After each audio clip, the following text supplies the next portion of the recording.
எங்கள் உலகத்திலே ஒட்டுமொத்த உலகத்திலேயுமே யுத்தங்கள் வரப்போகிறது. ஒட்டுமொத்த உலகத்துக்குமே பஞ்சங்கள் வரப்போகிறது. ஆனாலும் நமக்கு ஒரு சேதமும் வராது. ஏன்னா நம்மளை பார்த்து ஆண்டவர் சொல்லிட்டார் பார்த்தீங்களா, இந்த வருடத்தில் கர்த்தர் இந்த நியூ இயரில் கொடுக்கக்கூடிய வார்த்தை, பயப்படாதே மகனே மகளே, நீ பயப்படாதே, ஏன்னா நான் உங்கூட இருக்கிறேன். எல்லாருக்கும் இந்த வார்த்தை எல்லாருக்குமே கிடையாது. அதை மட்டும் மனசில் வச்சுக்கோங்க. இந்த வார்த்தை எல்லாருக்கும் கிடையாது.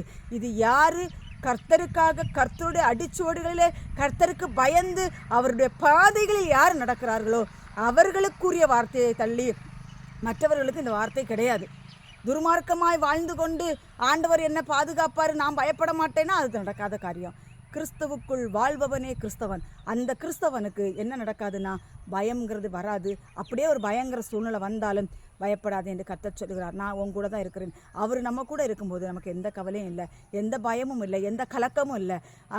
ஆண்டவர் சொல்லுகிறாரு, நீங்கள் என்ன செய்யுங்க அப்படின்னா, திகைத்து போகாதீங்க, கலங்கிராதீங்க அப்படின்னு உங்கள் இருதயம் கலங்காதிருப்பதாக என்று வேதவசனம் சொல்கிறது.